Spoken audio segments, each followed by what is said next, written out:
Muchas gracias por la atención a todos. Y voy a dejar con ustedes a la profesora doctora Carolina Martínez Reyes. Ella es profesora del Instituto de Geografía de la Pontificia Universidad Católica del Paraíso. Ella también es investigadora del CIGIDEN. Carolina, ¿qué tal? ¿Cómo estás? Hola, Germán. Ella nos va a hablar, nosotros, de una muy interesante exposición acerca de la zona costera en Chile. Desafíos de una nueva gobernanza para una costa cambiante. Carolina, el mundo es tuyo. Muchas gracias, Germán. Y Marcos, por la invitación. Se ve bien, ¿no? ¿Se está viendo la pantalla? Se ve muy bien, Carolina, sí.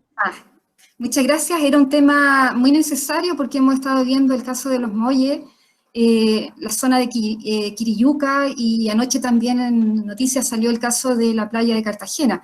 Entonces, ¿qué está pasando hoy en día con nuestra zona costera? Que necesitamos preocuparnos de ella y principalmente aportar desde la investigación interdisciplinaria para el conocimiento de la zona costera con el fin de resguardarla, ¿no? De protegerla, considerando también los tremendos desafíos que nos implica la adaptación en contexto de cambio climático. Entonces, aquí me voy a referir a lo que entendemos por costa, como sistema costero, como franja o como zona de transición, una zona de transición que interactúa procesos de origen terrestre y de origen marino.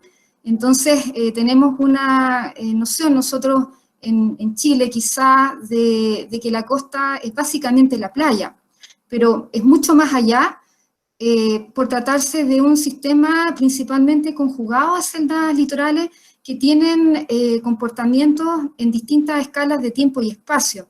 A la vez también la zona costera está muy vinculada con la cuenca hidrográfica, ya lo presentó David, ¿cierto? Al preguntarse de dónde vienen, cuál es la proveniencia de los sedimentos que alimentan nuestros litorales arenosos. Y en Chile nosotros tenemos mucha dependencia de las cuencas andinas y también de las cuencas costeras porque son fuentes de sedimentos para regularizar las orillas.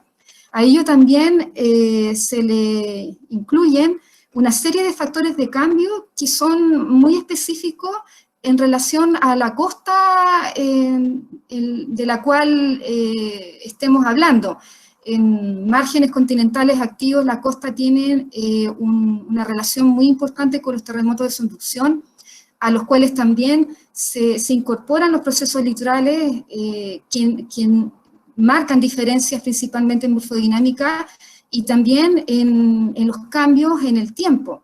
Por lo tanto, ¿por qué hablamos de una costa cambiante en Chile? Porque en Chile, además de los procesos litorales, que se relacionan con régimen de marea, con la intensidad de las corrientes litorales, principalmente deriva litoral, que sabemos que para nosotros es muy importante en Chile, su interacción con las cuencas hidrográficas, sabemos que para nosotros es muy relevante el factor tectónico porque tenemos un margen activo, ¿no? Y con una zona de subducción que es diferenciada a lo largo de Chile, pero que nos genera alzamiento de subsidencia y nos cambia la realidad geomorfológica en muchas áreas de Chile. Lo vimos con el terremoto del 60, hoy estamos también celebrando entre comillas, ¿cierto?, la incidencia del evento de 1730, que es un escenario extremo también para la costa chilena. Pero también no hay que olvidar la herencia morfogenética que tiene la costa en Chile, que está marcado principalmente por una escala geológica desde los últimos 6.000, 7.000 años, y que nos genera una tremenda vinculación o dependencia con los ecosistemas que hoy en día estamos ocupando.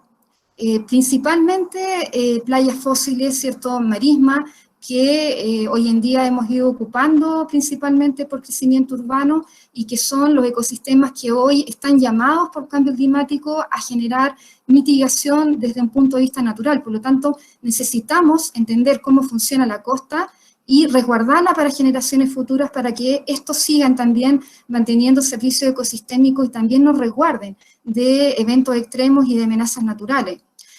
Por lo tanto, tenemos esta tectónica intensa que nos genera cambios en nuestra geomorfología y en nuestra realidad geográfica a través de amenazas que son recurrentes y a la vez también, con cambio climático, hemos estado también viendo desde 2015 una recurrencia muy grande de marejadas intensas que nos están afectando infraestructura también costera. Y a la vez también estos eventos extremos se conjugan con estas amenazas recurrentes y nos generan desastres socioterritoriales que también son un problema hoy en día en la planificación territorial y en la gestión del riesgo. Entonces, como factor tectónico, hemos visto, en el caso, por ejemplo, del terremoto de 2010, cambios muy drásticos en nuestra costa con alzamientos costeros, acá en la zona de Tubul, de hasta 1.4 metros, pero fue incluso de mayor magnitud en otras áreas del Golfo de Arauco, que a su vez también se ligan con aparición de playa. La figura de la derecha muestra la bahía de Lebu, donde acá se incrementó el ancho de la playa en más de 100 metros, y de alguna manera el terremoto le devolvió la playa a ciertos lugares que estaban ya afectados por erosión, y a la vez también el tsunami de seca humedales genera también cambios biológicos, cambios en el intermareal, como bien presentó también Eduardo, que son también importantes de considerar, porque no solamente es cierto la afectación en el ecosistema, sino que también es la afectación social de las comunidades que están asentadas en estos lugares que son costeros y que por estar quizás construidos se les va perdiendo la noción y su relación con la naturaleza va cambiando, se va perdiendo quizás de alguna manera la identidad territorial. Entonces algunos lugares que estaban como fondo marino fueron emergidos, esta es la zona del Golfo de Arauco en Tubul, que generan un requerimiento importante para adaptación.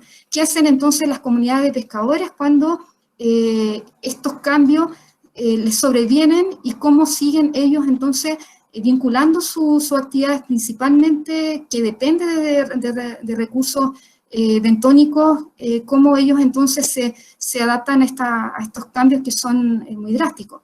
Entonces, ello ha ido generando bastantes problemas en nuestra costa por esta manera de relacionarnos con la naturaleza, con los recursos que provee la zona costera, y hemos estado urbanizando a una velocidad dramática, principalmente por periurbanización, por este modelo de crecimiento urbano disperso que va asimilando áreas rurales con un tremendo valor natural, patrimonial, ¿cierto? Y que también, como tú decías, Germán, incorpora conchales prehistóricos y vestigios de antiguas culturas que también forman parte de nuestro patrimonio cultural. Entonces, construimos sobre dunas, extraemos los sedimentos de las dunas, generamos una tremenda transformación del paisaje en corto tiempo, que se demuestra en muchas de nuestras áreas metropolitanas en Chile. Aquí la zona de San Pedro de la Paz, una zona eminentemente de grandes campos dunares, de marisma, de playas extensas, conformándose a través de una planicie de playa que hoy en día está totalmente urbanizada. Aquí una comparación entre el año 2002 a 2017, si se fijan las zonas rojas y cómo se han ido ocupando las zonas emblemáticas que las comunidades hoy en día necesitan y quieren proteger. La Laguna Grande de San Pedro, la zona, ¿cierto?, del humedal de los Batros, y la zona, bueno, de la planicie costera hoy en día está en un proceso de conurbación entre Concepción y Coronel, que nos genera unos tremendos problemas de antropización. En la zona también que tú mostraste, la zona de Ritoque, la bahía de Concón, hoy en día está muy amenazada por oferta inmobiliaria que está marcada acá con las zonas rojas.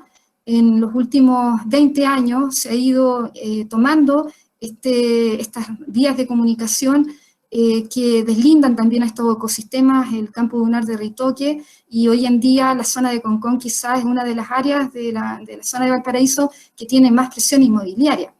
Así también lo hemos estado viendo también en noticias por el retroceso que están sufriendo muchas de las playas del litoral central, que son muy importantes también de conservar porque hacen un turismo estival y porque forman parte de la economía local, también de muchas comunas costeras que dependen de la actividad de turismo en verano. Se ve acá también entonces cómo se fueron urbanizando ecosistemas que son muy emblemáticos. El campo dunar, en este caso de la bahía de Cartagena, que deslinda las comunas del Tao y Cartagena, hoy en día se encuentra totalmente urbanizada sobre un gran campo dunas muy antiguas y que también confluyen con áreas de humedales. Formas también de utilizar nuestros humedales y nuestros estuarios costeros es a través de actividades económicas muy invasivas y de muy alto impacto. Aquí la refinería de petróleos de Concón, que también ha ido generando derrames de petróleo histórico, también ha generado una degradación del humedal de la desembocadura y eso también ha ido impactando toda la red de drenaje que tiene este sistema de cuenca hacia la zona norte, hacia el humedal de Mantagua. Y a la vez también hemos ido viendo cómo las formas de ocupación también hacen una afectación en las áreas de riesgo.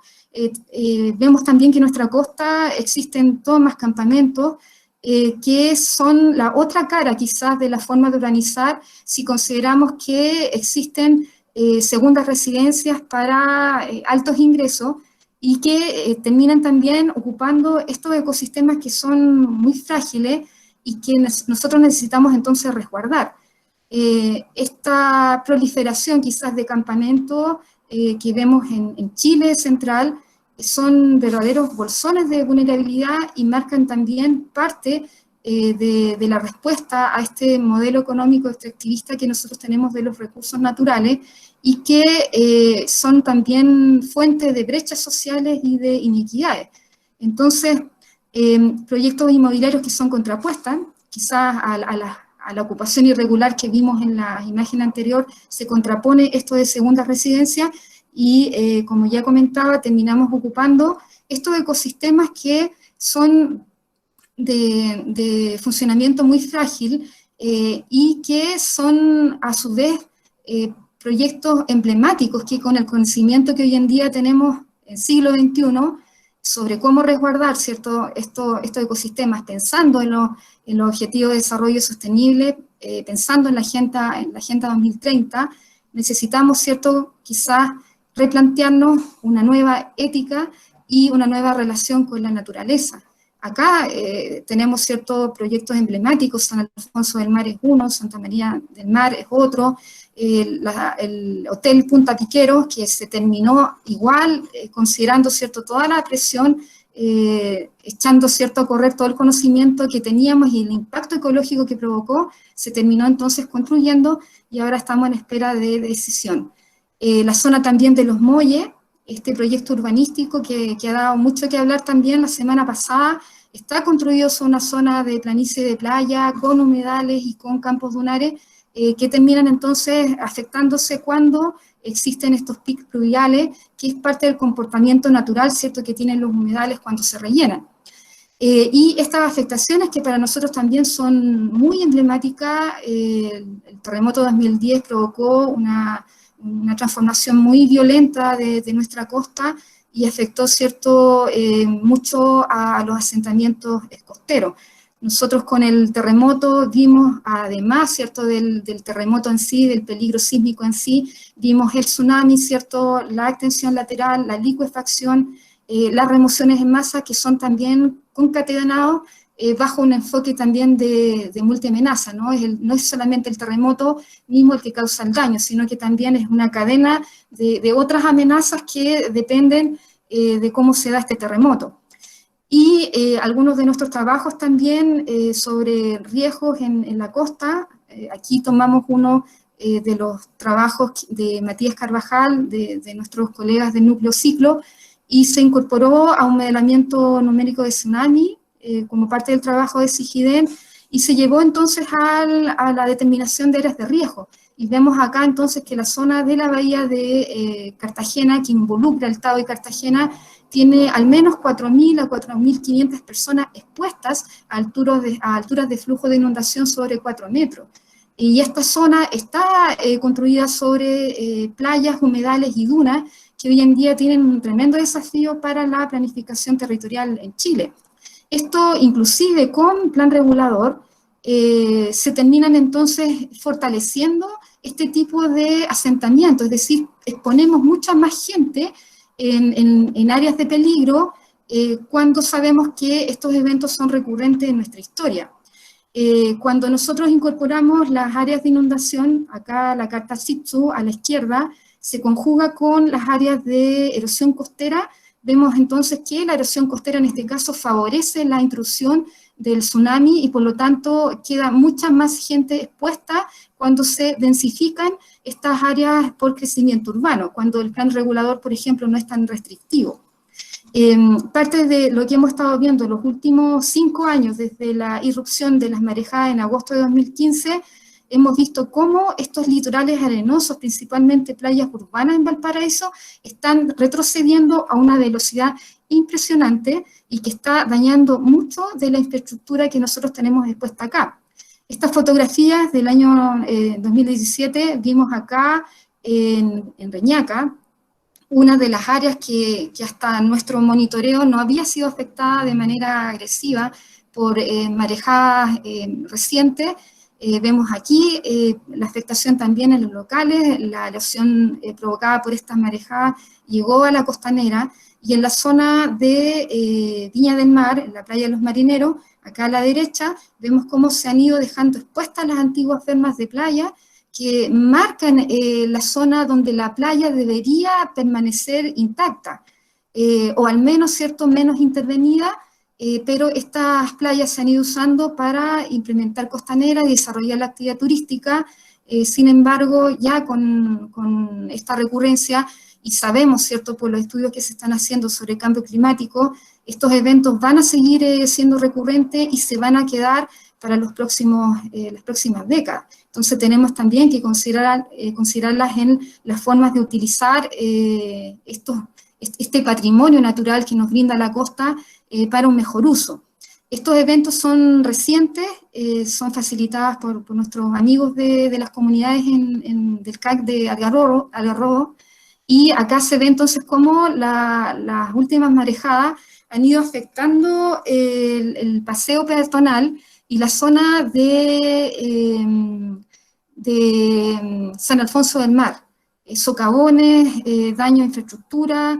Hemos estado viendo entonces que esto pasa en muchas otras playas del país, y aquí entonces un resultado del proyecto dirigido por el doctor Patricio Winker para el Ministerio de Medio Ambiente. Este estudio está disponible en el Ministerio de Medio Ambiente, en la página web, y aquí se analizaron 36 playas de Chile en general, la mayoría con playas que son importantes para uso turístico, y vemos entonces que la mayoría está con una erosión alta, muy alta, es decir, con una tasa de erosión media para los últimos 35 años de 1.2 metros por año. Es un retroceso altísimo, está marcado acá con los gráficos en líneas rojas, y hay pocas playas que tienen acreción, que están marcadas acá con barras en verde, y estas corresponden a pequeñas playitas, playas de bolsillo, que no tienen una incidencia tan relevante desde el punto de vista quizá económico. Por lo tanto, tenemos un problema en el país provocada principalmente por las marejadas recurrentes. Hasta hace quizás 10 años la erosión costera había sido diagnosticada en algunos papers que habíamos estado realizando a nivel de ensenada, pero no era tan visible como hasta hace 6 años. Desde entonces hemos estado viendo esta recurrencia. Hemos estado también realizando un monitoreo de los cambios en la morfología de las playas, principalmente en las playas urbanas de Valparaíso, y los cambios, como acá se muestran, son bastante evidentes. Desde 2015 a la fecha, las playas no se han recuperado y principalmente, como tenemos eventos en invierno y verano, no tenemos el reconocido perfil de equilibrio o el periodo en el cual las playas se recuperan en verano. Y eso nos ha generado este mapeo que intentamos aquí presentar una visión general de la erosión costera en Chile. Las zonas rojas anaranjadas muestran erosión alta y erosión con tasas sobre 1.5 metros, principalmente en las zonas de grandes ensenadas en Chile, pero es un patrón general que por los resultados, ¿cierto?, de la proyección de la erosión a escenarios de 45 años, que fue el modelo que se utilizó aquí en el trabajo con Patricio Winker, esperamos entonces que esta tendencia se siga dando si es que no se toman las medidas de protección para frenar estos procesos erosivos.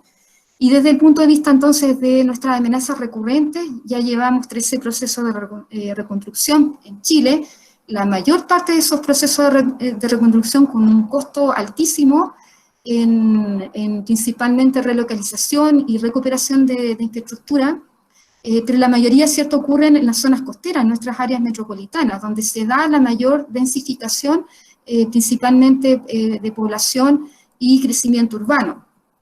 Hemos estado también siguiendo el proceso de reconstrucción de 2010 en la zona del Biobío, principalmente en Dichato, en Yico y en Tubul.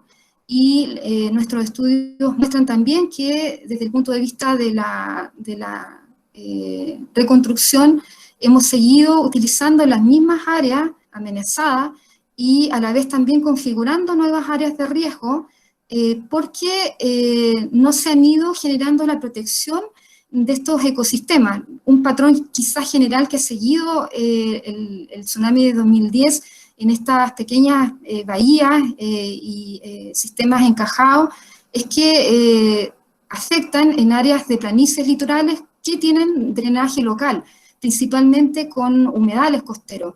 Y esos humedales costeros terminan entonces propagando la inundación y principalmente no cumplen un rol de mitigación cuando estos se urbanizan, se rellenan y se alteran en su funcionamiento.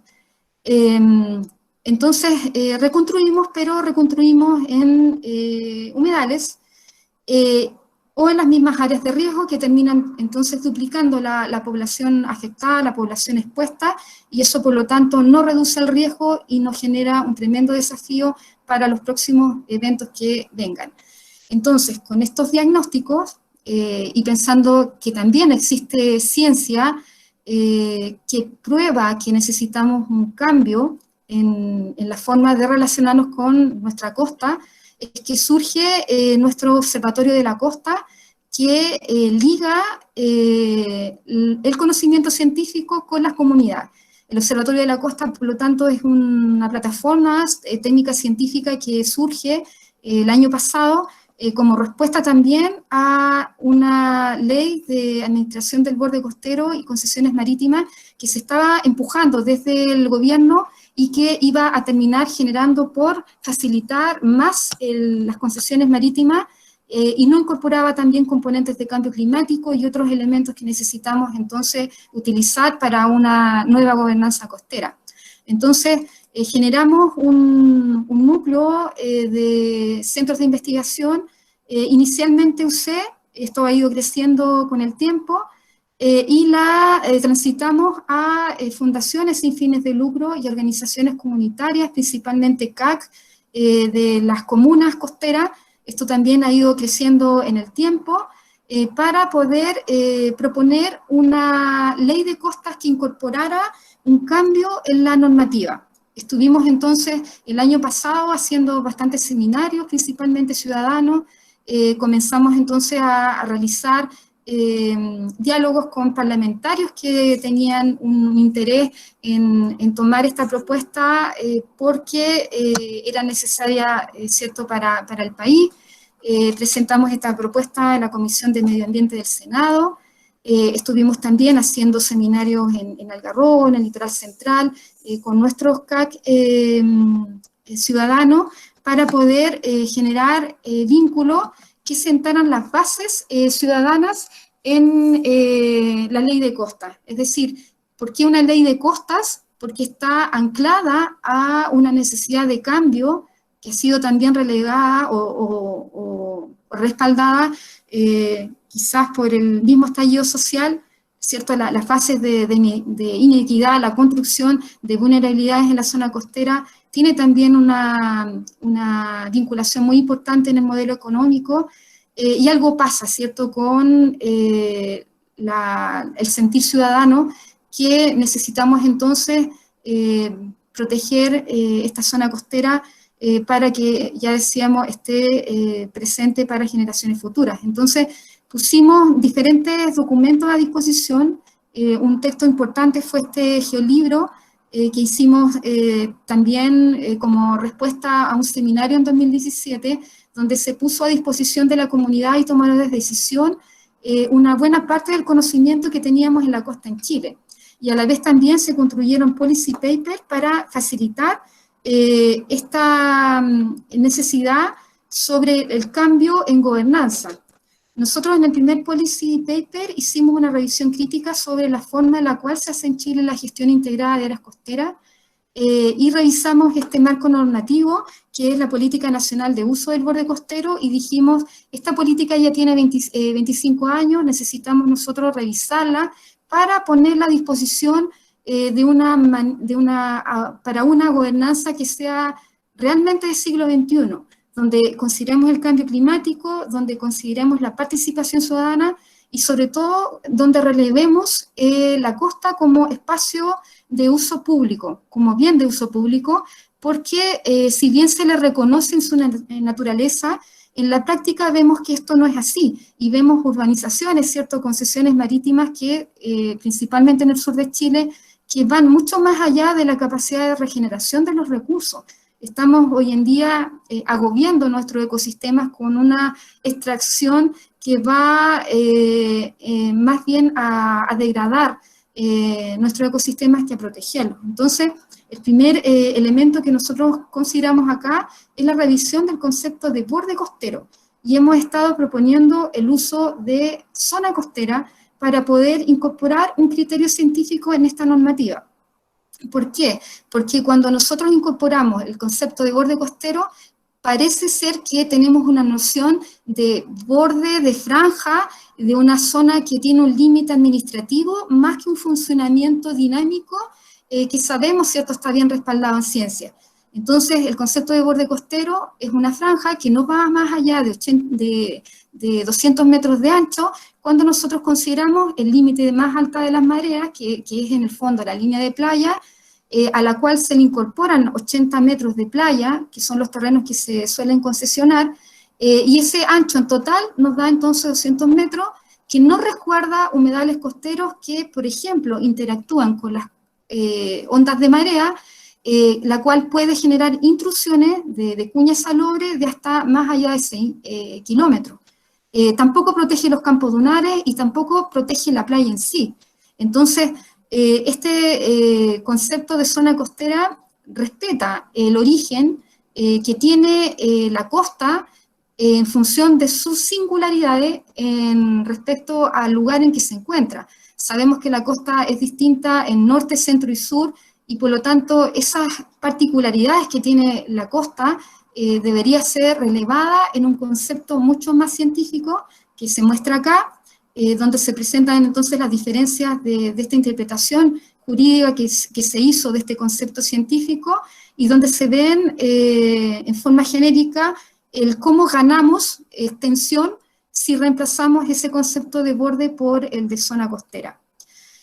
Aquí también tenemos muchos trabajos de paleorreconstrucción, por ejemplo, los del mismo profesor Araya, los de Paskov, los de Consuelo Castro, que aquí se están presentando, y vemos entonces que esta naturaleza de ecosistemas interactuando en torno a celda tienen un origen antiguo, y ese origen antiguo entonces hay que respetarlo porque lo que el tiempo geológico y los procesos litorales han demorado miles de años en construir, nosotros los estamos destruyendo en un tiempo récord por esta manera de relacionarnos con la naturaleza que nos conduce, ¿cierto?, a pérdida ecosistémica y una degradación generalizada.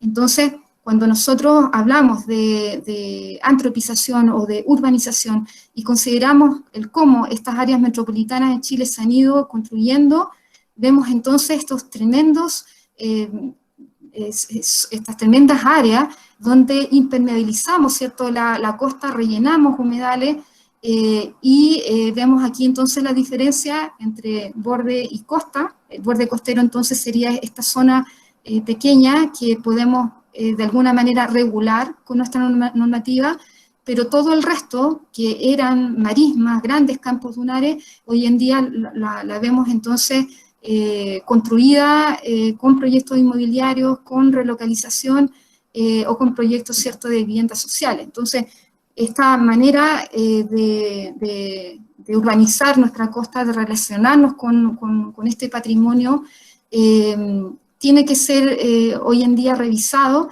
y por eso en nuestro segundo policy paper hemos propuesto por qué Chile necesita una ley de costas con 9 enfoques y principios que parten desde una gestión integrada de áreas litorales, que incorpore este principio de desarrollo sostenible, que a la vez también incorpore el cambio climático y escenarios de cambio futuro, que sabemos que nos van a impactar. Hoy en día quizás el aumento del nivel del mar no es un tema, pero en 10 años más sí va a ser un tema importante. Si incorporamos los terremotos de subducción y esta dependencia que nos genera en la geomorfología, necesitamos entonces preocuparnos sobre conocer cómo funciona hoy en día nuestra costa, respetando su herencia pasada, y proyectar entonces este conocimiento a escenarios futuros. Y principalmente reconocer este carácter público de la costa como uso de bien público disponible para la comunidad en general, y que no sea solamente un patrimonio, ¿cierto?, de unos pocos.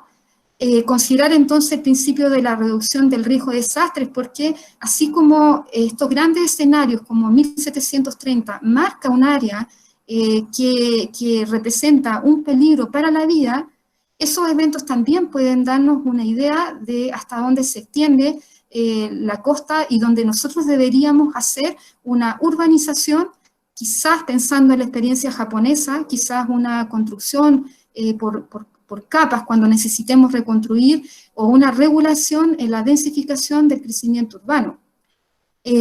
También sabemos que nuestra ley de bases del medio ambiente tiene incorporado el principio de justicia ambiental, pero en la práctica seguimos viendo la configuración de áreas de sacrificio, y eso también es algo que necesitamos regular. Y principalmente una propuesta de ley que se sustente en una activa participación ciudadana, que pueda también verse beneficiada de este cambio, y también incorporemos el respeto, ¿cierto?, que por ello involucra una nueva ética de considerar los pueblos originarios y las caletas de pescadores. Y por supuesto, ¿cierto?, en el enfoque de gestión integrada se incorpora la gestión basada en ecosistemas, que nos parece entonces de lo más relevante para poder hacer que este patrimonio natural quede protegido y quede posible de presentarse, ¿cierto?, a estas generaciones futuras, si consideramos, por ejemplo, el cambio climático. Eso, muchas gracias, Germán.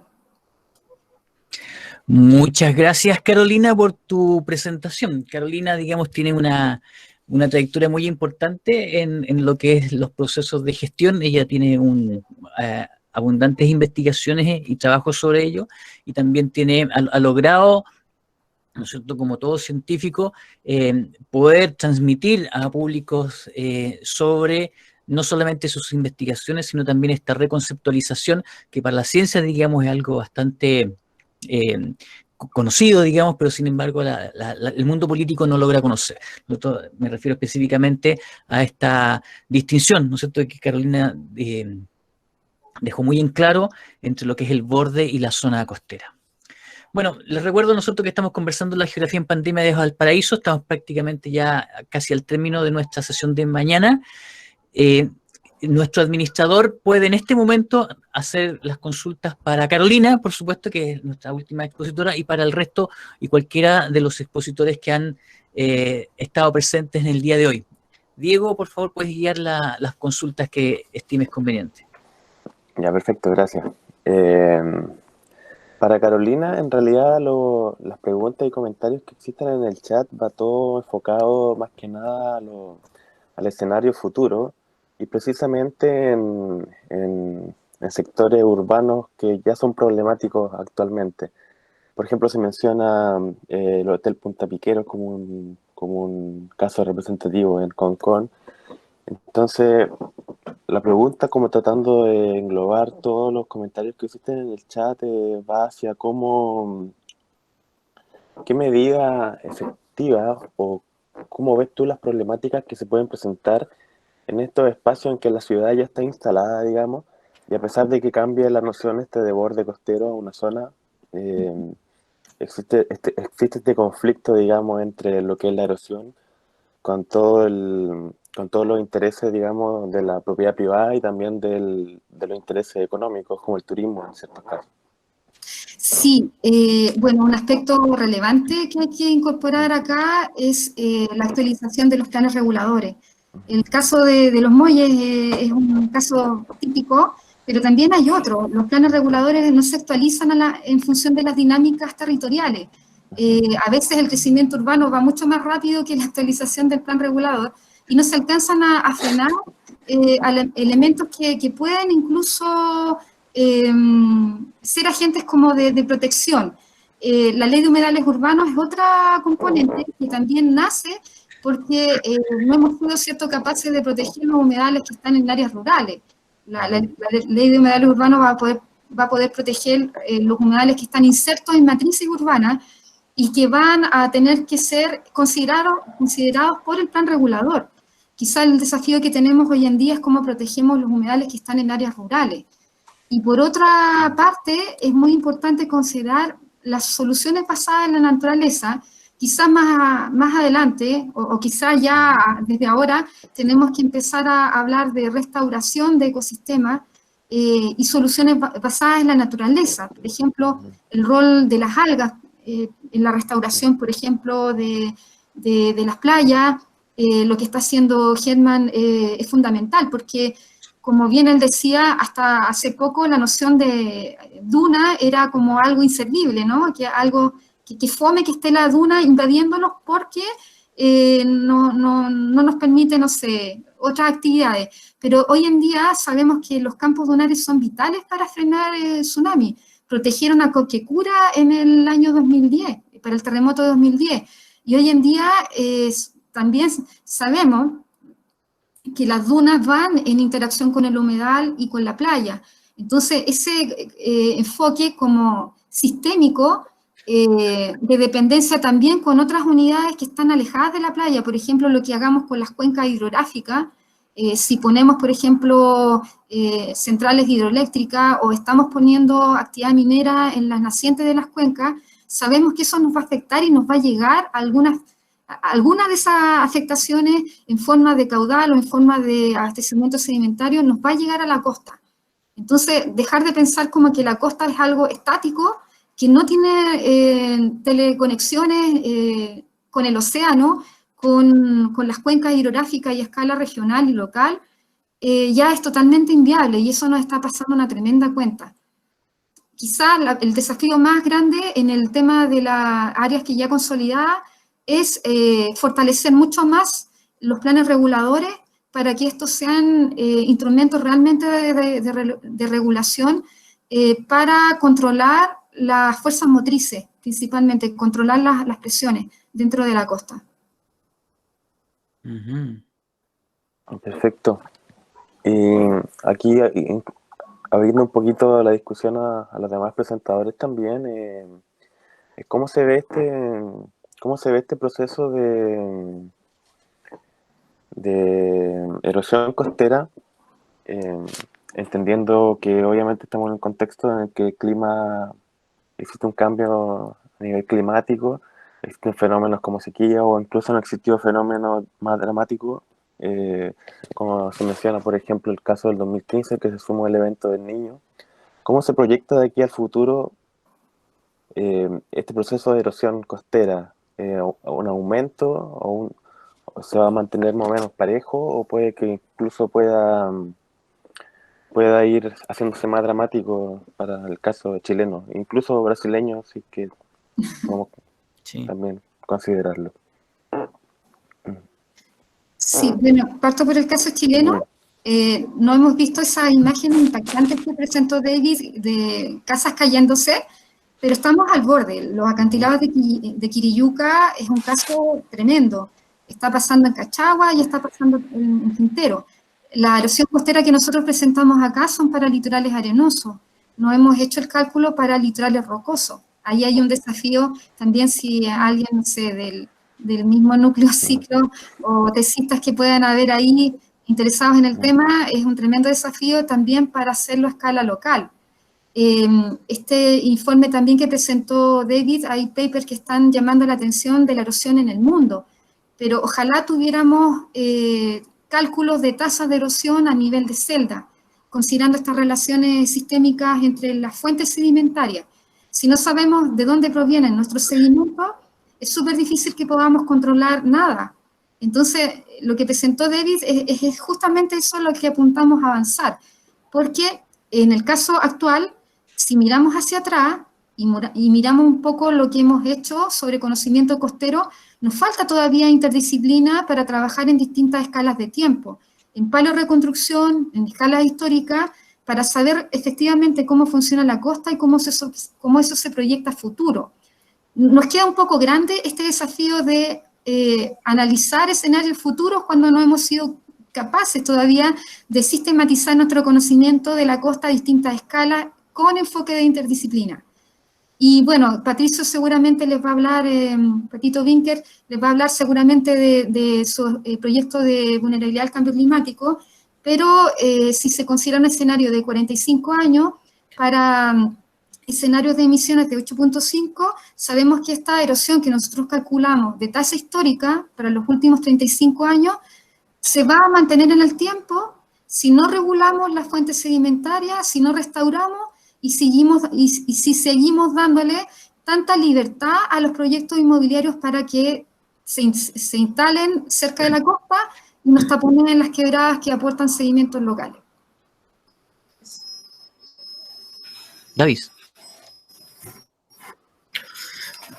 Bem, eu concordo com o que a Carolina acabou de expor. É uma associação de fatores que precisam ser levados em consideração quando se trabalha com erosão costeira. A gente também precisa ter a noção do custo, que é esse problema que o mundo todo tem vivenciando. Ele se diferencia um pouco de país para país, considerando a parte de legislação. Considerando, por exemplo, no Brasil, você vai ter que considerar que o governo vai ter que, de alguma forma, subsidiar algum tipo de recurso para a proteção costeira de uma área que esteja sendo afetada. Quando a gente fala de proteção costeira, a gente está falando aí de milhares de dólares que serão investidos e que necessariamente não trarão a resposta desejada. Porque a resposta desejada passa pelo entendimento científico do problema e que, na maioria dos casos, não é levado em consideração. O que se tem é uma resposta imediata, é aquele imediatismo de ter que dar uma resposta àquela população que está sendo afligida por um problema, e essa resposta, por vezes, ela não está associada com a realidade. Uma coisa é você ter cidades como Fortaleza, Valparaíso, que são cidades um pouco maiores, com um pouco mais de desenvolvimento. Outra coisa é você falar de pequenos núcleos, que basicamente sobrevivem ali de atividades como a pesca, um turismo ainda rudimentar, e que assim mesmo estão sofrendo com a mesma problemática. Só que, quando se fala de erosão costeira, o processo é muito interessante de se observar. A resposta é muito distinta. Você tem as pessoas que são atingidas de uma forma bem diferenciada pela questão da economia, onde esses municípios conseguem dar uma resposta muito rápida e proteger e sanar alguns problemas, e, ao mesmo tempo, você tem num espaço aí de 100, 150 quilômetros, comunidades que não tem como manter uma estrutura costeira. Erosão costeira é pensar em proteção? Sim, mas pensar em proteção construindo com a natureza. Se você for contra a natureza, já sabemos o final dessa história. A gente vai tentar, e a casa vai cair. E a casa vai cair novamente. Aí eu vou reconstruir a casa? Vou. E o que vai acontecer anos depois? A casa vai cair novamente. Esse saldo é sempre negativo para a sociedade no enfrentamento com a natureza. Então ela deixa bem claro, em vez de enfrentar, por que não conviver com a natureza? E aprender com ela como você proteger o litoral. Ela já nos ensinou. O litoral é protegido com areia, por isso que nós temos, por exemplo, aquelas dunas frontais que vão servir ali de anteparo para a proteção costeira. Por isso que nós temos praias mais alargadas, essas vão dissipar energia. Nós temos rochas de praia, que elas vão funcionar como estruturas de proteção, também diminuindo a energia de onda. Mas, aparentemente, existe um grande negócio por trás disso tudo. Um negócio que gera uma economia que é surpreendente. Naquele exemplo que eu mostrei aqui no Brasil, a obra custou 10 milhões, 11 milhões de reais. Já se gastou, basicamente, 14 milhões em reconstituir aquela obra. A obra custou 11 e eu já gastei 14 reerguendo a própria obra. Ou seja, eu já tenho um saldo aí de 25 milhões, gasto com uma obra que, aparentemente, os resultados não são aqueles desejados. E a gente continua investindo no muro, e o muro continua caindo. Por que não reconstituir um sistema dunar que existia naquela região? Por que não investir num bypass de areia? Por que não construir, como foi feito na Holanda, um sand motor, um motor de areia, um sistema que eu possa novamente fazer com que a deriva tenha sedimento para caminhar para as praias, e a partir daí a própria praia exercer a sua função ambiental. A gente esquece dessas funções. A praia não é só uma função recreativa, ela tem outras funções, foi mostrado nesse seminário. Vai desde a biologia até a antropologia. Você precisa entender como esse sistema ele foi sendo construído ao longo do tempo e como ele vem sendo incorporado pela nossa sociedade contemporânea. A nossa sociedade contemporânea basicamente não entende o que é o lazer de praia. Praia não é só aquela função sistêmica que você observa. Ela se estende pela parte de maré mais baixa. Então, você tem uma praia emersa, você tem uma praia submersa, nunca se leva em consideração os processos na praia submersa, que são super importantes, nunca se leva em consideração o tempo de resposta de uma praia a uma marejada, por exemplo. Ela demora a se recuperar. Mas essa areia, ela ficou dentro do sistema, ela saiu do sistema, ela vai abastecer outra praia. Então, são questões relevantes quando se trabalha com a erosão costeira na atualidade. E quando se adiciona a subida do nível do mar a toda essa discussão, aí é preciso cada vez mais pensar em algo mais sustentável no sentido de construir algo para um futuro, não algo para se ter uma resposta em algumas dezenas de meses e posteriormente ter que reerguer tudo novamente e gastar dinheiro com o que poderia ser evitado. Uhum. Perfecto. Perfecto. Diego, ¿hay alguna pregunta que tú puedas englobar el resto? Porque estamos un poco pasados de la hora que habíamos fijado de término. Creo que veo muchas caras de almuerzo, quizás. Sí, puede ser, ¿eh? Bueno, como para englobar todo, generalmente, bueno, por mi parte, como considerar que siempre está que creo que es común, digamos, en los países involucrados aquí, en este caso Brasil y Chile, esta comunicación que se tiene que se tiene que realizar entre el ámbito científico con el ámbito más administrativo y político. En ese sentido, esta misma actividad de difusión ¿cómo ven ustedes nuestra responsabilidad como comunidad de aquí actualmente y hacia adelante? ¿Cómo puedo contribuir, digamos, a la correcta realización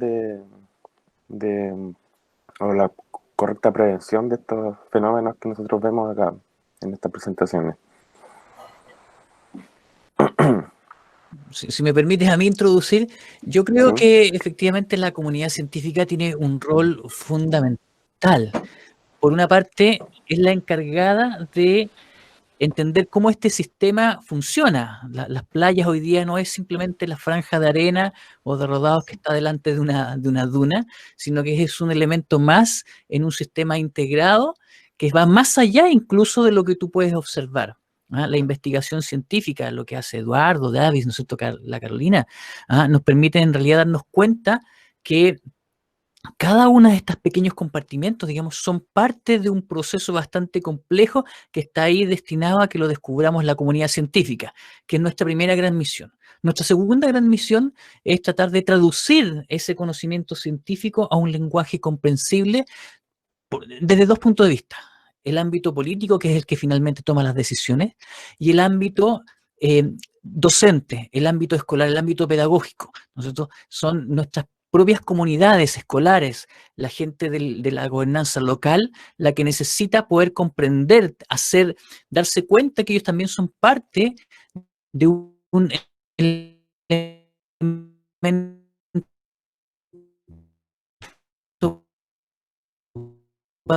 patrimonial, que son parte de un sistema y que ellos colaboran, no solamente el mundo científico, de poder hacer comprensible algo que puede ser complejo.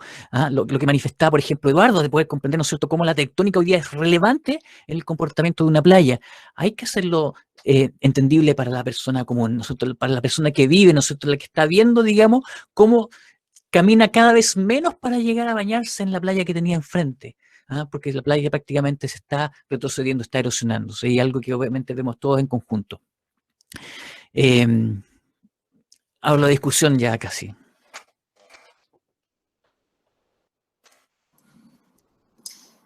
¿Diego? Sí. Sí. Sí, también considerar que son las comunidades hoy en día los que están como pidiendo a gritos protección de ecosistemas. Y eso no puede ser. Lo que decía Germán, de poner a disposición la ciencia al servicio de objetivos de conservación, hoy en día es vital. Nosotros nos hemos ido por el lado también parlamentario, porque, como también decía Germán, ahí se están tomando las decisiones. Pero la ciudadanía hoy en día está llevando un rol que debería ejercerse en los tomadores de decisión. Entonces, eso no puede ser. Necesitamos por todos esos ejes aportar de la misma manera. Y en torno también a una figura de protección que permita que estos recursos queden disponibles para las personas que viven en la costa. Hay comunas que hoy en día tienen cerrado su acceso a la costa, por ejemplo, San Antonio. Entonces, por ese lado, cambiar la forma de relacionarlos con la naturaleza, pero también sensibilizar en cómo funciona la costa. Porque, como bien decía Eduardo, si nos cambia el piso y hay un terremoto alzándose o generando subsidencia costera, ya sabemos que la morfodinámica va a cambiar. Y ahí todo el sistema completo cambia. Y el sistema generalmente se readecúa naturalmente de manera más rápida porque hay una alta resiliencia biológica, pero cuando empezamos a intervenir con infraestructura disfuncional, el sistema se degrada. Entonces, esa sensibilización yo creo que también desde la academia la podemos avanzar bien, y especialmente poniendo gente tesista, principalmente de pregrado, de posgrado, a trabajar con temas que son del siglo XXI, a trabajar principalmente con temas que son importantes para la comunidad y que van a hacer una diferencia en el bienestar social. Germán. Eduardo, por favor, sí. Mira, quiero ser lo más sintético posible por el tiempo.